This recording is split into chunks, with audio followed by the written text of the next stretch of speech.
अस्सलाम वालेकुम, मैं हूं खुरम अरशद और आज जिस सीरीज को मैं आपके साथ स्टार्ट करने जा रहा हूं उस सीरीज को लेकर मैं बहुत ज़्यादा एक्साइटेड हूं और उस सीरीज का नाम है पाइथन प्रोग्रामिंग लैंग्वेज। और इस सीरीज को, इस लैंग्वेज को लेकर मैं बहुत ज़्यादा एक्साइटेड क्यों हूं, उसकी एक रीज़न ये है कि अगर आप गूगल पर सर्च करें तो आप देखेंगे यहाँ पर मैंने सर्च किया मोस्ट ट्रेंडिंग प्रोग्रामिंग लैंग्वेज के इस वक्त सबसे ज्यादा ट्रेंडिंग लैंग्वेज जो है वो क्या है। पहले नंबर पे आपको जिस लैंग्वेज का नाम मिलेगा वो पाइथन, उसके बाद जावास्क्रिप्ट, फिर जावा और सी और दूसरी लैंग्वेजेस हैं। तो इस वक्त सबसे ज्यादा जो ट्रेंडिंग लैंग्वेज है वो क्या है, पाइथन है। इसकी ढेर सारी वजह है, इसी लेक्चर में मैं आपके साथ आगे जाकर डिस्कस करूंगा। वीडियो पे आगे बात करते हैं कि पाइथन को बेसिकली किसने इन्वेंट किया, कौन फादर था पाइथन का। तो पाइथन जो है बेसिकली जोइडो वैन रोसम, ये हमारे एक अंकल थे जिन्होंने ये इन्वेंट किया। और अगर आप उसको गूगल पर सर्च करें इसी नाम को, यहां पर मैं आपके सामने करके दिखाता हूं कि ये शख्स जो है ये कौन है। यहां पर मैं आपको सर्च करके बताता हूं। That person was the father of, यहां पर मैंने ओपन किया, ये वो शख्स है जिसने पाइथन को पहली बार इन्वेंट किया। इस शख्स ने, जिसका नाम क्या है, जोइडो वैन रोसम। और ये इन्वेंशन इसने कब की, 1989 में। इस इन्वेंशन को जो है 1989 में इन्वेंट किया जोइडो साहब ने। जोइडो साहब ने कब इसको इन्वेंट किया, 1989 में, जबकि ये काम कर रहे थे कहां पर, national research institute Netherlands. National research institute Netherlands में काम करते हुए जोइडो वैन रोसम ने पाइथन को इन्वेंट किया 1989 में। और आम पब्लिक के लिए ओपन सोर्स इसको कब किया गया, फेब का मंथ था। और 1991 में इसको पहली बार पब्लिक कर दिया गया, ओपन सोर्स कर दिया गया कि कोई भी इस लैंग्वेज को इस्तेमाल कर सकता है। तो अभी तक हमने तीन बातें इस वीडियो में की हैं। पहली कि इन्वेंशन किसने की, इसको इन्वेंट करने वाला शख्स था जोइडो वैन रोसम, और 1989 में इसने इसको इन्वेंट किया इस लैंग्वेज को। और NRI, नेशनल रिसर्च इंस्टीट्यूट में वो उस वक्त काम कर रहा था। और ओपन सोर्स इस लैंग्वेज को कब किया गया, 1991 में। अब यहां पर मैंने एक और चीज मेंशन की है कि पाइथन, अगर आप इसके जो है देखें तो यहां पर ये स्नेक बने हुए हैं। तो बेसिकली इसको क्यों नाम दिया गया पाइथन का, आपको क्या लगता है, क्या जो है वजह होगी कि इसको पाइथन का नाम दिया गया क्या? तो मैं आपको बताता हूं कि एक पॉपुलर शो था बीबीसी का, पॉपुलर शो था कहां पर, कौन से टीवी चैनल पर, बीबीसी में। और बीबीसी में उस शो का नाम था, यहां पर मैं लिख रहा हूं, Monty Python circus. Monty Python circus, ये इंतहाई पॉपुलर शो था उस जमाने में। इस शो के नाम पर पाइथन को एक एक्साइटिंग या फन, ये बेसिकली जो शो था मोंटी पाइथन सर्कस जो था, ये पॉपुलर सर्कस था, सर्कस शो था, और लोग इसको बड़ा फनी शो समझते थे। और इसी वजह से रोसम साहब ने क्या किया कि इस लैंग्वेज को कहा कि ये एक फन है, और इसी वजह से इसका नाम जो है वो पाइथन रखा। इसी वजह से क्या नाम रखा, पाइथन रखा। समझ रहे हैं मेरी बात को? तो अभी तक हम चार चीजें डिस्कस कर चुके हैं। पहली कि इन्वेंशन किसने की, जोइडो वैन रोसम ने। दूसरी बात हमने कहा कि 1989 में इसको इन्वेंट किया गया नेशनल रिसर्च इंस्टीट्यूट में काम करते हुए, और ये रिसर्च इंस्टीट्यूट कहां पर था, नीदरलैंड में था। और इसको फिर फरवरी 1991 में जो है वो आम पब्लिक के लिए रिलीज कर दिया गया। और इसका नाम पाइथन क्यों रखा गया? क्योंकि जोइटो अंकल के दौर में बीबीसी के चैनल पर एक बड़ा फनी शो जो है वो लगा करता था, एक बड़ा पॉपुलर फनी शो लगा करता था, उसका नाम था मोंटीज पाइथन सर्कस। और इसी फन को सामने रखते हुए जो इन्वेंटर थे, जो फादर ऑफ पाइथन थे, उन्होंने कहा कि Python language is a fun. तो यहीं से उन्होंने इसका नाम जो है वो यूज किया, पाइथन लैंग्वेज। समझ गए मेरी बात को? नेक्स्ट हम बात करते हैं कि नेक्स्ट जो पॉइंट है इस लैंग्वेज के इंट्रोडक्शन के हवाले से, Python is a general purpose language. Python क्या है? जनरल पर्पस लैंग्वेज है। जनरल पर्पस से क्या मुराद है, यहां पर मैं आपके साथ डिस्कस करता हूं। जनरल पर्पस लैंग्वेज से मुराद ये है कि पाइथन जो है बेसिकली हम काफी पर्पसेस के लिए यूज करते हैं, मल्टीपर्पज लैंग्वेज है। हम इसमें डेस्कटॉप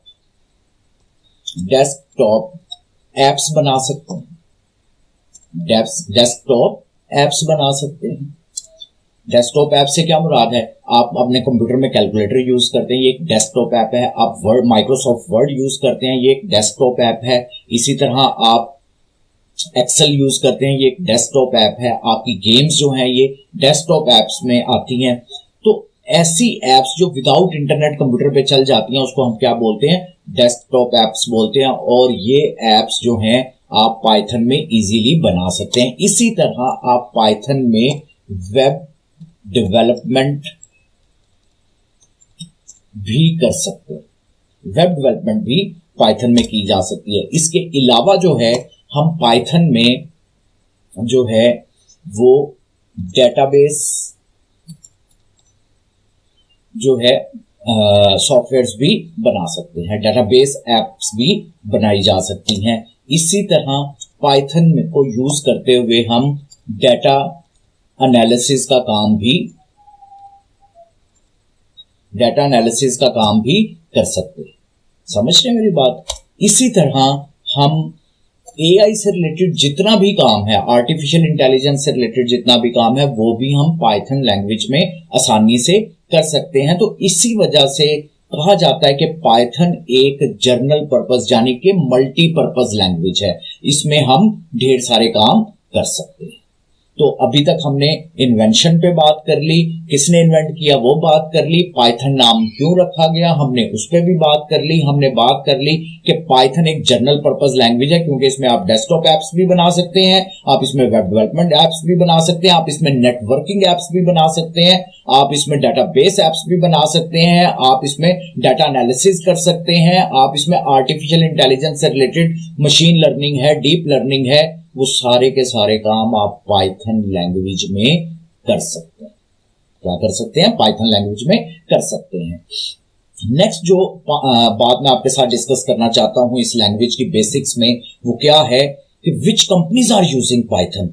तो आप इसको गूगल पर सर्च कर लीजिएगा कि इंटरनली गूगल जो है, गूगल इज द कंपनी और website using Python language as its internal language. YouTube जो है वो यूज कर रहा है, स्पेस कंपनी जो है अमेरिका की नासा, वो पाइथन को जो है वो यूज कर रहा है। तो पाइथन इस वक्त इंतहाई पॉपुलर और ट्रेंडिंग लैंग्वेज है जो इस्तेमाल की जा रही है क्योंकि ये मल्टीपर्पज लैंग्वेज है। क्योंकि ये क्या है? मल्टीपर्पज लैंग्वेज है। समझ रहे हैं बात? तो इसको सीखने की सबसे पहली वजह क्या है, और यूजुअली इसको रिकमेंड किया जाता है पहली प्रोग्रामिंग लैंग्वेज। अगर आप फर्स्ट टाइम प्रोग्रामिंग सीखने जा रहे हैं तो अब ये रिकमेंड किया जाता है कि आप पाइथन सीखें। क्यों पाइथन को रिकमेंड किया जाता है? क्योंकि ये बहुत आसान लैंग्वेज है। Python is very easy language. उसकी क्या वजह है कि पाइथन एक इजी लैंग्वेज है? पाइथन को सीखना इतना आसान है जिस तरह के आप इंग्लिश का एक नॉवल पढ़ते हैं। तो एक बच्चे को ले आए, इन लेक्चर्स को दिखाएं तो एक small kid can learn easily Python. Python language इंतहाई इजी लैंग्वेज है। तो होप सो मेरी बात समझ आ रही होगी आपको कि पाइथन जो है वो एक general purpose high level programming language है। यहां पर वर्ड हाई लेवल का यूज हुआ। हाई लेवल प्रोग्रामिंग लैंग्वेज इस से क्या मुराद है?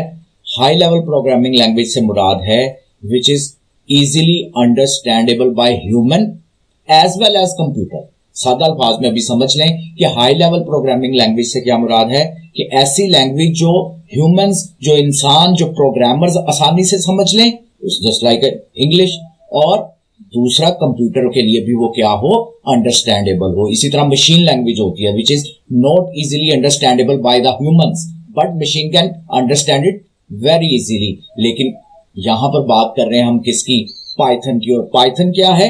एक हाई लेवल प्रोग्रामिंग लैंग्वेज है क्योंकि इंसान इसको आसानी से अंडरस्टैंड कर सकते हैं। तो अभी तक हमने देखा है कि पाइथन एक जर्नल पर्पस, मल्टीपर्पस क्या है? हाई लेवल प्रोग्रामिंग लैंग्वेज है क्योंकि इसमें आसानी से डेस्कटॉप एप्लीकेशंस भी बन सकती हैं, वेब एप्लीकेशंस भी बन सकती हैं, डेटाबेस नेटवर्किंग एप्लीकेशंस भी बन सकती हैं, आर्टिफिशियल इंटेलिजेंस से रिलेटेड जो है वो एप्लीकेशंस बन सकती हैं, मशीन लर्निंग कर सकते हैं, आप डीप लर्निंग का काम कर सकते हैं, आप नेचुरल लैंग्वेज प्रोसेसिंग का काम कर सकते हैं, आप डाटा एनालिसिस का इसमें काम कर सकते हैं। इसके साथ साथ हमने कहा बड़ी बड़ी जो कंपनीज इस वक्त जो हैं, गूगल हो गया, यूट्यूब है, नासा है, इस लैंग्वेज को क्या कर रहा है? यूज कर रहा है एज एन इंटरनल लैंग्वेज। और इसको सीखना इंतहाई आसान है कि एक बच्चा भी इसको आसानी से सीख सकता है। Is that clear? तो पाइथन जो है मैंने आपको बताया कि is are recommended as first programming language. अगर आप पहली दफा लैंग्वेज सीखने जा रहे हैं, कंप्यूटर लैंग्वेज, तो ये एक रिकमेंडेड लैंग्वेज है क्योंकि इसको इस्तेमाल करना इंतहाई आसान है। इसको इस्तेमाल करना इंतहाई आसान है।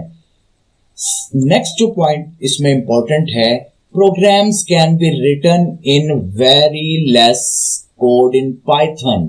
यहां पर मैंने पॉइंट लिखा है और वो पॉइंट क्या है कि programs can be written in very less code in Python. जब आप कंप्यूटर प्रोग्राम्स लिखना चाहते हैं तो अगर आप सी लैंग्वेज की बात कर लें, आप जावा लैंग्वेज की बात कर लें, तो वहां पर आपको जो प्रोग्राम 8 से 10 लाइनों में आप लिखेंगे वही प्रोग्राम आप पाइथन लैंग्वेज में एक लाइन में लिख सकते हैं। मैं कोशिश करता हूं यहां पर एग्जांपल दे सकूं। अगर मुझे यहां पर मैं गूगल पे सर्च करता हूं कि hello world program, hello world programme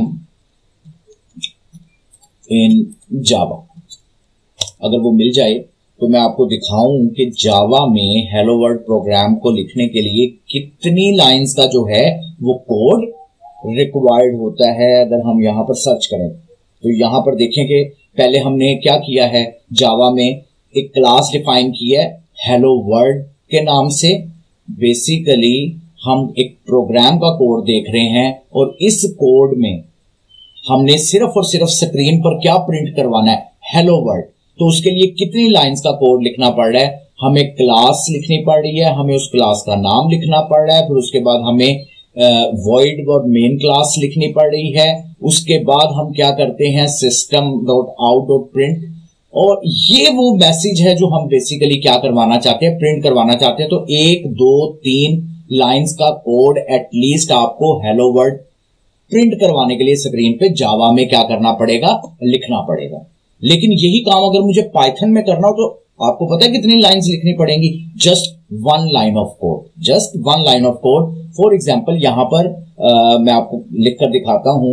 जब आपको मैं पाइथन इंस्टॉल करवाऊंगा तो ये ऑप्शन आपको मिल जाएगी IDE। यहां पर अगर मैं सर्च करूं ये IDLE, ये पाइथन का इंटरप्रेटर है। इसको मैंने ओपन किया है और अगर आप ऑब्जर्व करें तो यहां पर मैं अगर स्क्रीन को थोड़ा सा बड़ा कर सकूं तो नहीं, खैर यहां पर हमें हेलो वर्ल्ड लिखना है तो जस्ट क्या लिखेंगे पाइथन में, प्रिंट इन्वर्टेड कॉमास में मैं लिख रहा हूं हेलो वर्ल्ड, दैट्स इट। जैसे ही मैं एंटर करूंगा तो देखें मेरे पास क्या इनपुट आ गई है, हेलो वर्ल्ड। ये स्पेलिंग आई थिंक वर्ड के जो है वो मिसिंग हो गया, डी मैं नहीं लिख सका, तो मैं यहां पर दोबारा अगर लिख लूं प्रिंट इन्वर्टेड कोमास में हेलो वर्ल्ड और ब्रैकेट क्लोज, एंटर करें तो देखें हमने जावा में कितनी लाइंस का कोड लिखा था, कितना सारा कोड लिखना पड़ा सिर्फ एक आउटपुट लेने के लिए हेलो वर्ल्ड। लेकिन पाइथन में सिर्फ और सिर्फ एक लाइन ऑफ कोड से जो है हमने क्या किया, हेलो वर्ल्ड प्रिंट करवा दिया। तो यही वजह है कि मैं आपको यहां पर कह रहा हूं कि programs can be written in very less code in Python, in very less code in Python. तो अभी तक हम क्या क्या बात कर चुके हैं, अभी तक हम बात कर चुके हैं कि पाइथन को इन्वेंट करने वाले जियोडो अंकल थे। उन्होंने इसको 1989 में इन्वेंट किया। कहां पर, जब वो काम कर रहे थे नेशनल रिसर्च इंस्टीट्यूट नीदरलैंड में। और 1991 में इसको पब्लिक कर दिया गया, ओपन सोर्स कर दिया गया इस लैंग्वेज को, ताकि कोई भी शख्स इसको इस्तेमाल कर सके। फिर हमने बात की कि ये जो पाइथन है, ये वर्ड पाइथन जो लैंग्वेज का नाम है, ये कहां से लिया गया, ये मोंटी पाइथन सर्कस, ये उस वक्त का मशहूर प्रोग्राम था जो एक इंतहाई फन वाला प्रोग्राम था। उस फन को सामने रखते हुए उन्होंने कहा कि पाइथन जो है वो एक फनी लैंग्वेज है। पाइथन क्या है, एक फनी लैंग्वेज है, इस वजह से उन्होंने इसका नाम दे दिया पाइथन का। Is that clear? और पाइथन के बारे में हमने पढ़ा कि पाइथन एक जर्नल या मल्टीपर्पज लैंग्वेज है। इसमें desktop applications, web applications, artificial intelligence based applications आसानी से बनाई जा सकती हैं। और इसके साथ साथ ये हाई लेवल लैंग्वेज है और इसको सीखना बहुत आसान है। इसको सीखना क्या है, बहुत आसान है। It is very easy to learn. और यही वजह है, इसके आसान होने की वजह से इसको पहली प्रोग्रामिंग लैंग्वेज रिकमेंड किया जाता है। अब यहां पर बात होती है, अगर आप यहां पर ऑब्जर्व करें, मैं अभी आपको जावा का एक प्रोग्राम दिखा रहा था और यहां पर जब हम एक और प्रोग्राम सर्च करते हैं, ऐड टू नंबर्स, मैं यहां पर आपको छोटी सी चीज दिखाना चाहता हूं, प्रोग्राम इन जावा। तो अगर वो हमें प्रोग्राम यहां पर दिख जाए तो मैं आपको एक छोटा सा जो है वो यहां पर बताना चाहता हूं। ये देखिए, ये क्या लिखा हुआ, int num is equal to 5, num1 is equal to 5, num2 is equal to 15 और sum। 3 वेरिएबल इनिशियलाइज करवाए गए हैं और उसकी टाइप भी बताई गई है। उसकी क्या बताई गई है, टाइप की। ये कौन से टाइप के वेरिएबल है हमने जाके देखनी है। टाइप्स पाइथन में कौन कौन सी टाइप्स के बेसिकली डाटा टाइप्स जो है हमारे पास मौजूद होती हैं। उसमें हमारे पास इंट डाटा टाइप हो सकती है, हमारे पास फ्लोट डाटा टाइप है, हमारे पास बूलियन डाटा टाइप है। तो हम डाटा टाइप्स को डिस्कस करना है। जावा की अगर हम बात करें या सी लैंग्वेज की बात करें, तो आपने जब भी वेरिएबल को इनिशियलाइज करवाना है तो आपको उसकी डाटा टाइप बतानी पड़ेगी, जिस तरह यहां पर बताया गया कि इंट डाटा टाइप का वेरिएबल है। Is that clear? तो जब आपको डाटा टाइप्स बतानी पड़े तो इस तरह की प्रोग्रामिंग लैंग्वेज को हम स्टैटिकली टाइप्ड प्रोग्रामिंग लैंग्वेज कहते हैं। जब हमें डाटा टाइप्स को इनिशियलाइज करना पड़े, हमें बताना पड़े कि जब भी हम वेरिएबल इनिशियलाइज करेंगे उसकी डाटा टाइप क्या होगी। लेकिन अगर आप पाइथन की बात करें, यहां पर मैं उसका इंटरप्रेटर दोबारा से खोलता हूं और यहां पर मैं लिखता हूं a is equal to 10। अब मैंने यहां पर डायरेक्ट दे दिया a is equal to 10, मैंने इसकी टाइप मेंशन नहीं की। अब अगर मैं इसकी टाइप यहां पर लिखूं, ये टाइप एक फंक्शन है और इसमें मैं a पास कर रहा हूं, type of a, type function में मैंने a टाइप किया, तो देखिए मुझे क्या टाइप बता रहा है, क्लास इंट। कि ये जो वेरिएबल आपने इनिशियलाइज किया है ये क्या है, इंट टाइप का वेरिएबल है। ये क्या है, इंटीजर टाइप का वेरिएबल है। हालांकि मैंने टाइप इसकी नहीं बताई, फिर भी उसने वैल्यू से असेस कर लिया कि ये जो वैल्यू इसमें रिक्वाई गई है वो क्या है, इंटीजर टाइप। और इंटीजर टाइप आप समझते हैं ना कि वो नंबर्स होते हैं जिसमें डेसिमल पॉइंट नहीं आता। फॉर एग्जांपल मैं यहां पर लिखता हूं एक और variable b is equal to 12 point let's suppose 7। अब मैंने एंटर किया। अब मैं टाइप ऑफ b चेक करता हूं। टाइप ऑफ b जो है वो अगर आप देखें तो वो बता रहा है आपको फ्लोट टाइप। तो ऐसी डाटा टाइप जिसमें ऐसे नंबर जिसमें डेसिमल पॉइंट्स आ रहे हो, जिस तरह 12.7 है, तो उसने ऑटोमेटिकली कंसीडर कर लिया है हमारे इंटरप्रेटर ने कि ये कौन सी टाइप का जो है वेरिएबल है। जो इंटीजर टाइप का है वो फ्लोट टाइप का। हालांकि दूसरी लैंग्वेजेस में आपको मेंशन करना पड़ता है, जो स्टैटिकली टाइप प्रोग्रामिंग लैंग्वेजेस होती हैं उनमें आपको मेंशन करना पड़ता है कि ये कौन सी टाइप का वेरिएबल है। लेकिन आपको पाइथन लैंग्वेज में ये बताने की जरूरत नहीं है। यही वजह है कि हम पाइथन को क्या बोलते हैं, Python is dynamically typed programming language. Python जो है वो डायनामिकली टाइप्ड प्रोग्रामिंग लैंग्वेज है। यहां पर एक और बड़ी मजे की चीज आपको दिखाता हूं पाइथन के हवाले से।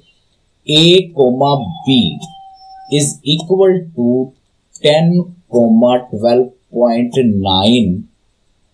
अब मैंने क्या किया, एंटर किया, किसी किस्म का कोई एरर नहीं है। a की वैल्यू 10 रख ली उसने और b की वैल्यू क्या साइन कर दी गई है, 12.9 साइन कर दी गई है। एक मैंने इंटीजर टाइप ले लिया वेरिएबल, एक फ्लोट टाइप ले लिया और इसको एक सीक्वेंस में लिख दिया, यानी कि a, b, पहले a की वैल्यू होगी रिस्पेक्टिवली, फिर b की वैल्यू होगी। ये वाला काम आपको किसी भी प्रोग्रामिंग लैंग्वेज में नहीं मिलेगा, ना C में मिलेगा, ना जावा में मिलेगा, ना C++ में मिलेगा, कि आप एक ही लाइन में ये सारा काम कर सकें। अगर मैं एक से ज्यादा वेरिएबल, दो से ज्यादा वेरिएबल इंट्रोड्यूस करवाना चाहता हूं, a, b, c, d is equal to, एक को मैंने वैल्यू दे दी 12, दूसरे को मैंने दे दी 13, तीसरे को मैंने दे दी 23.54, चौथे को मैंने दे दी फिर से 12। तो अब भी देखें किसी किस्म का कोई एरर नहीं है। और इस तरह का जो मेथड है, इस तरह का कंफर्ट जो है वो आपको किसी और लैंग्वेज में नहीं मिलेगा। तो यही वजह है कि कहा जा रहा है कि Python is easy to learn. समझ के मेरी बात को? तो पाइथन एक ऐसी लैंग्वेज है जो डायनामिकली टाइप प्रोग्रामिंग लैंग्वेज है। आपको यहां पर वेरिएबल इनिशियलाइज करते हुए उसकी डाटा टाइप बताने की जरूरत नहीं है। कंपाइलर या इंटरप्रेटर जो है वो ऑटोमेटिकली इसको क्या करता है, अंडरस्टैंड करता है कि ये कौन से टाइप की वैल्यू उसके अंदर जो है वो सब्स्टिट्यूट की गई है। अच्छा, अक्सर लोग पूछते हैं कि ये जो पाइथन स्क्रिप्ट है ये क्या स्क्रिप्टिंग लैंग्वेज, क्या ये ऑब्जेक्ट ओरिएंटेड प्रोग्रामिंग लैंग्वेज है? तो यहां पर भी जूडो अंकल ने क्या काम किया, जूडो अंकल ने while developing the Python borrowed almost all the features of other languages। तमाम दूसरी लैंग्वेजेस के फीचर्स जो हैं वो एब्जॉर्ब कर दिए हैं किसके अंदर, पाइथन लैंग्वेज के अंदर। पाइथन का जो फंक्शनल फीचर है कि पाइथन में हम फंक्शंस डिफाइन कर सकते हैं, आगे जाके ये चीजें हमने डिटेल में पढ़नी है, वो कहां से लिया, सी से ले ली, सी से बोरो कर लिया। ठीक हो गया। इसी तरह ऑब्जेक्ट ओरिएंटेड प्रोग्रामिंग भी है Python. Python is also an OOPS programming language, object oriented programming. और ये कॉन्सेप्ट कहां से बोरो किया है, ये कॉन्सेप्ट C++ से बोरो किया गया है। इसी तरह स्क्रिप्टिंग लैंग्वेज भी है, पाइथन एक स्क्रिप्टिंग लैंग्वेज भी है। तमाम लैंग्वेजेस का मिक्सचर करके कहां पर डाल दिया गया है, पाइथन में शामिल कर लिया गया है। तो जो स्क्रिप्टिंग फीचर है लैंग्वेज का वो कहां से लिया गया, पर्ल लैंग्वेज से लिया गया और शेल लैंग्वेज से लिया गया, शेल स्क्रिप्ट लैंग्वेज से लिया गया। ये दो लैंग्वेज स्क्रिप्टिंग लैंग्वेजेस हैं। इसी तरह मॉड्यूलर प्रोग्रामिंग फीचर्स जो हैं इनके बारे में भी हमने जाके आगे बात करनी है कि मॉड्यूलर प्रोग्रामिंग क्या होती है। इसमें हम डिफरेंट मॉड्यूल्स बनाते हैं, वो मॉड्यूला 3 से लिया गया। ठीक हो गया। तो यहां से ये तमाम फीचर्स कहां पर इनहेरिट कर दिए गए, पाइथन लैंग्वेज के अंदर इनहेरिट कर दिए गए। और पाइथन लैंग्वेज का ज्यादातर सिंटैक्स कहां से बोरो किया गया है, सी लैंग्वेज से बोरो किया गया है और एबीसी लैंग्वेज से बोरो किया गया। तो आप कहेंगे सर ये एबीसी लैंग्वेज क्या है? एबीसी लैंग्वेज जो है that was an older language. उस टाइम पे ये बहुत ज्यादा पॉपुलर थी, लेकिन अब ये लैंग्वेज जो है वो बिल्कुल पॉपुलर नहीं है। तो ज्यादातर सिंटैक्स जो है पाइथन का वो सी और एबीसी लैंग्वेज से बोरो किया गया है। तो ये सिर्फ बेसिक्स मैंने बताई हैं ताकि थोड़ा सा आपका इंटरेस्ट डेवलप हो जाए, थोड़ा सा माइंड मेकअप हो जाए कि हमने पाइथन लैंग्वेज को क्यों पढ़ना है, इसकी बुनियाद का। कोई पूछ ही रहता है अगर आप सीख रहे हैं कि जी पाइथन लैंग्वेज बनाई किसने, जी मुझे बहुत अच्छी पाइथन आती है। अच्छा, आपको बहुत अच्छी पाइथन आती है, तो पाइथन का डेवलपर कौन है, किसने इन्वेंट किया है, पता होना चाहिए एटलीस्ट। इंटरव्यू में कोई नहीं आपसे पूछेगा, अगर आप जॉब के लिए जा रहे हैं तो इंटरव्यू में कोई नहीं आपसे पूछेगा किसने इन्वेंट की थी, कब इन्वेंट की थी। Is that clear? लेकिन फिर भी एटलीस्ट हम लोगों को इसका पता होना चाहिए कि पाइथन लैंग्वेज का इन्वेंटर कौन है, कब इन्वेंट की गई थी, पब्लिक सोर्स कब हुई, ओपन सोर्स इसको कब किया गया, और इसका नाम कैसे रखा गया, ये सारी चीजें आपको पता होनी चाहिए। तो होप सो कि आपको आज की बात, आज का लेक्चर समझ आ गया होगा। इंशाल्लाह मुलाकात होगी आपसे नेक्स्ट लेक्चर में।